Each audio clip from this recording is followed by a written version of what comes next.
My sister-in-law didn't let my children use the family pool all summer, saying they were annoying. So we built a pool in our backyard for everyone. When my mother-in-law saw all the kids, she was shocked. And my sister-in-law went pale. No, Letitia, I already told you today isn't a good day to swim. Amanda's voice dripped with false sweetness over the phone. Hamie and Sophia need their private time in the pool. You understand, right? Maybe you can go to the public pool. I gripped the phone tighter, seeing the disappointment on my children's faces as they overheard their aunt's rejection. It was the hottest day of the summer, and my 7-year-old twins Leah and Lucas had been begging all week to use the family pool. Amanda, it's 35 degrees out, I said, trying to stay calm. The public pool is crowded, and the kids haven't been able to swim at your house all summer. They're your niece and nephew.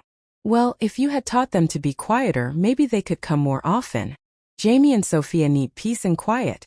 They're training for the youth swim team, you know. Of course, I knew it was all Amanda talked about lately. Her precious 12-year-olds were, according to her, future Olympic champions who couldn't be bothered by their little cousins splashing around. I hung up and turned to my disappointed twins. Leah's lower lip was trembling while Lucas kicked at the ground, both still in the swimsuits they had hopefully put on that morning. I'm sorry, my loves, I said, hugging them. How about we get some ice cream instead? It's not fair, Mom, Lucas mumbled against my shirt. Why doesn't Aunt Amanda like us? It broke my heart. It wasn't the first time Amanda excluded my kids, but seeing their sad little faces never stopped hurting. Ever since she moved into her new house with the huge pool last year, she had turned what should have been a fun family space into her personal kingdom. That night, after putting the kids to bed, I sat on our back porch, staring out at the large backyard. My husband Miguel found me there with 2 glasses of wine in hand. Tough day?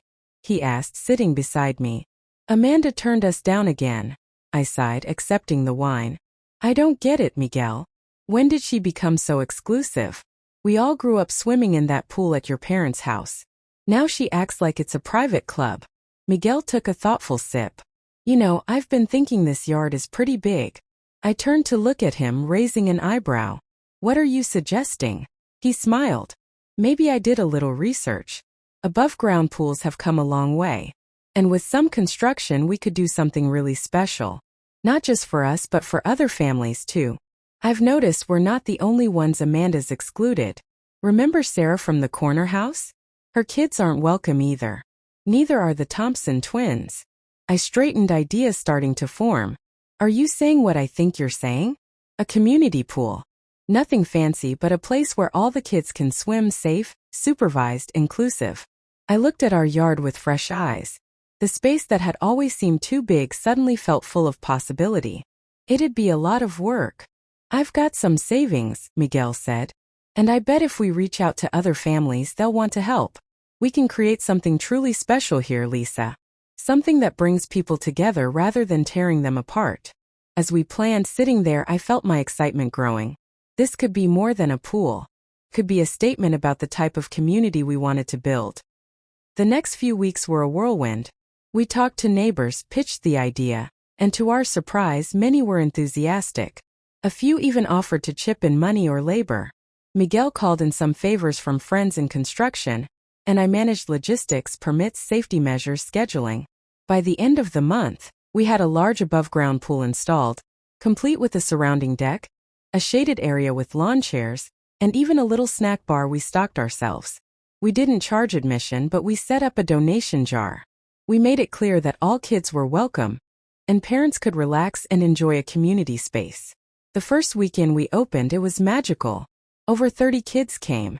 There was laughter, splashing, music, and the smell of sunscreen and barbecue in the air. Leah and Lucas were beaming with joy, finally surrounded by friends in their own backyard oasis. I felt like crying seeing their happy faces. Parents mingled, teenagers played lifeguard, and even the elderly couple from down the street stopped by with homemade lemonade. It was exactly what we'd hoped for, and more. What I didn't expect, however, was Amanda's reaction. The following Sunday, while I was serving popsicles to a line of sweaty, smiling kids, I noticed a sleek black SUV pull up. Amanda stepped out, wearing designer sunglasses and a sour expression. Behind her, Jamie and Sophia followed, wide-eyed and curious. Lisa, Amanda called, striding toward me like she owned the place. A word. I wiped my hands on a towel and met her at the edge of the deck. Sure, Amanda. Everything okay? She looked around, nose wrinkling. What is all this? It's our new community pool. We built it for the neighborhood. It's been a big hit. Amanda's lips thinned. I see. And you didn't think to invite me? Or let me know? I kept my tone even. You've made it clear all summer that your pool wasn't open to us.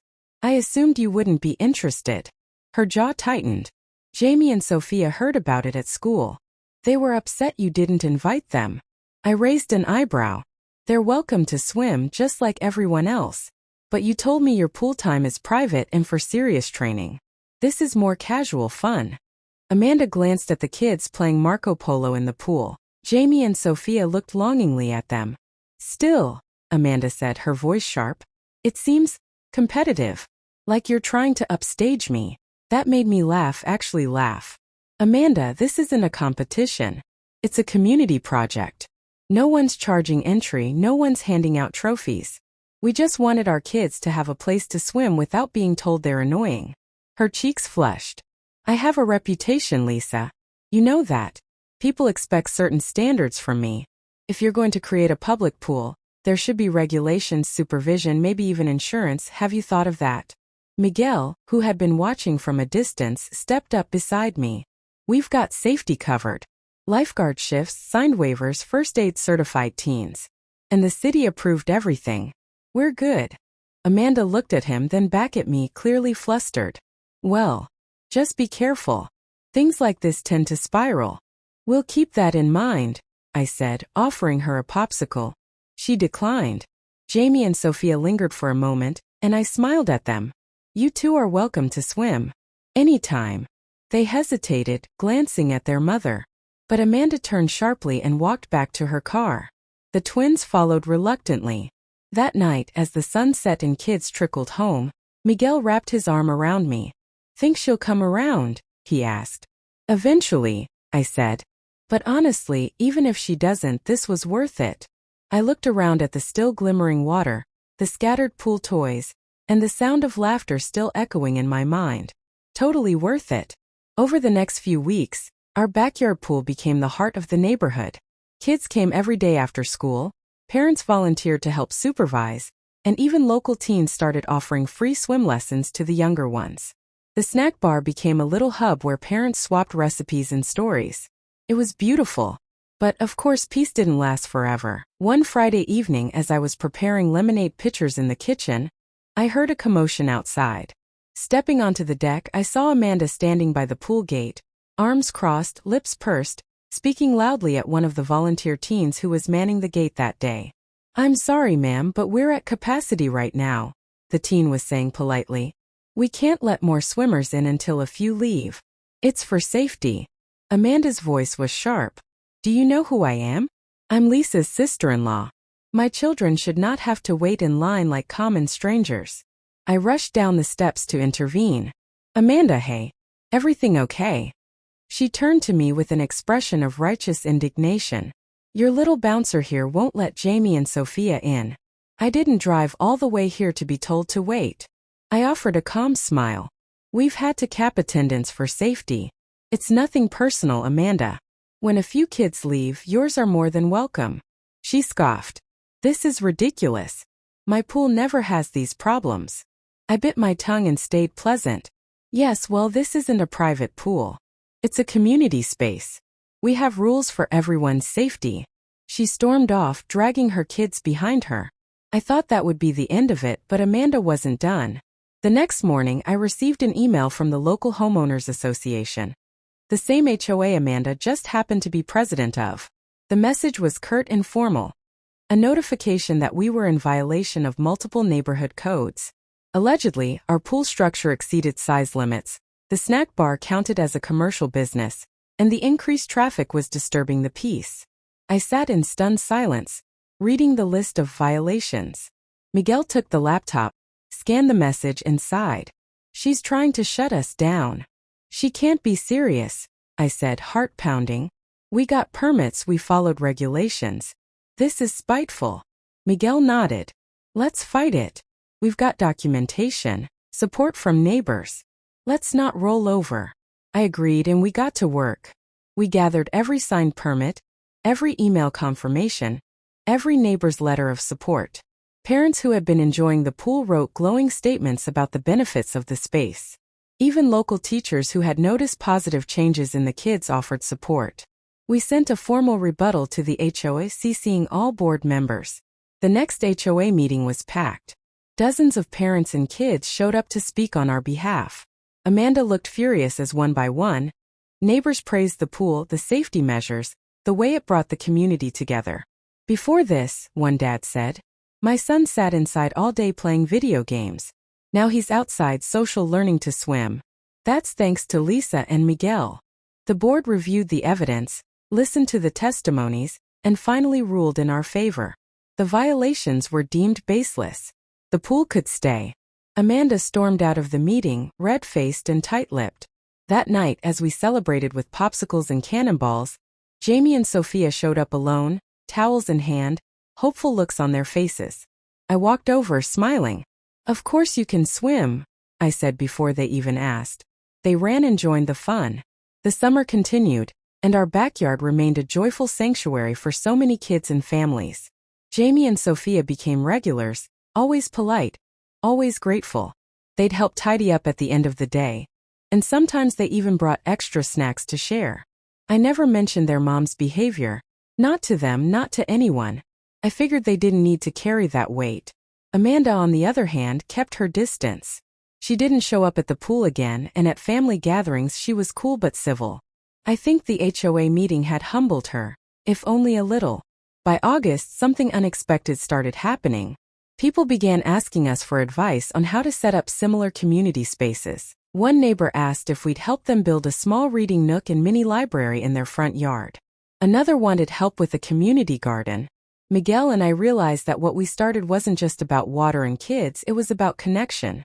We began holding monthly potlucks, organizing little neighborhood cleanup drives, and even setting up movie nights in our backyard with a projector and some blankets. The pool was just the beginning. Then came the day my mother-in-law came to visit. She hadn't been involved in any of the drama, mostly staying neutral. But she'd heard bits and pieces from Amanda and Miguel, and she was curious. I want to see this famous pool of yours, she'd said with a smile. We walked her through the gate, and I watched as her eyes widened at the sight of the kids playing, the parents chatting, the overall harmony of it all. This is incredible, she said, her voice full of wonder. You did all this? I nodded. We had a lot of help, but yeah, we started it. She looked around, then back at me. You know, Amanda's been sulking about this for months, but I think she knows she was wrong. I shrugged. It's not about her being wrong. I just wanted Leah and Lucas to have a summer like everyone else. My mother-in-law smiled, then pulled me into a hug. Well, you gave that to them, and a whole lot more. That evening, as the sun dipped low and the backyard filled with golden light, I stood at the edge of the pool watching the kids laugh and splash. Miguel came up beside me, handed me a popsicle and said, you know, we might have started a revolution. I laughed. Just wait until we install that hot cocoa stand for winter. He raised an eyebrow. You're serious? I grinned. Why not? As summer faded into fall, the energy didn't fade. The pool was covered, but the friendships remained. Kids still came over, parents still gathered, and Amanda, well, she eventually softened. One afternoon, she dropped Jamie and Sophia off and lingered at the gate. Lisa, she said awkwardly, thanks for letting them come. I know I wasn't the nicest. I smiled. Water under the bridge. Or in the pool in this case. She chuckled softly, nodded, and walked away. It wasn't a grand apology, but it was enough. The next summer rolled around faster than we expected. By then, we'd expanded the backyard to include a shaded seating area, a little sandbox for toddlers, and a mini herb garden the kids helped plant. It had grown into something we never planned, but something we were incredibly proud of. One day, as I was trimming the lavender with Leah, Amanda showed up at the gate, not with her usual tense posture or forced smile, but with a cooler in one hand and pool floaties in the other. Mind if we join today? She asked, almost shyly. I blinked, surprised. Of course, I said, stepping aside. Jamie and Sophia ran in, clearly thrilled. Amanda set down the cooler. I brought homemade lemonade. And some of those cookies your son likes. Leah beamed. Thank you. Amanda sat down near the other parents and for the first time stayed. She chatted with the others, watched the kids play, and even helped clean up when it was over. That day marked a shift. She began showing up more regularly, always bringing something, always helping out. She never outright apologized for the way she acted the previous summer, but her actions spoke for her. And honestly, that was enough. One warm evening, as the sun cast long shadows and the kids dried off in beach towels, Amanda approached me. You know, she began. I was so focused on keeping things exclusive, I didn't realize how much I was shutting people out, including my own family. I glanced at her, surprised by her honesty. She continued. I thought protecting what's mine meant keeping others away. But you, she gestured around, you showed me that sharing doesn't mean losing. It means gaining more than I ever imagined. I smiled gently. We all have our moments, Amanda. What matters is where we go from here. She nodded, misty-eyed. I'm glad you didn't give up. I looked out at the pool, now bathed in soft twilight, filled with laughter and love. Me too. That summer ended with a neighborhood luau, complete with tiki torches, grilled pineapple, and kids performing a choreographed dance they'd been practicing for weeks. Amanda helped organize it. Jamie and Sophia performed front and center. And Leah and Lucas? They had the time of their lives. What started as exclusion turned into inclusion. What began with pettiness bloomed into community. And all it took was a pool, a little perseverance, and a lot of love.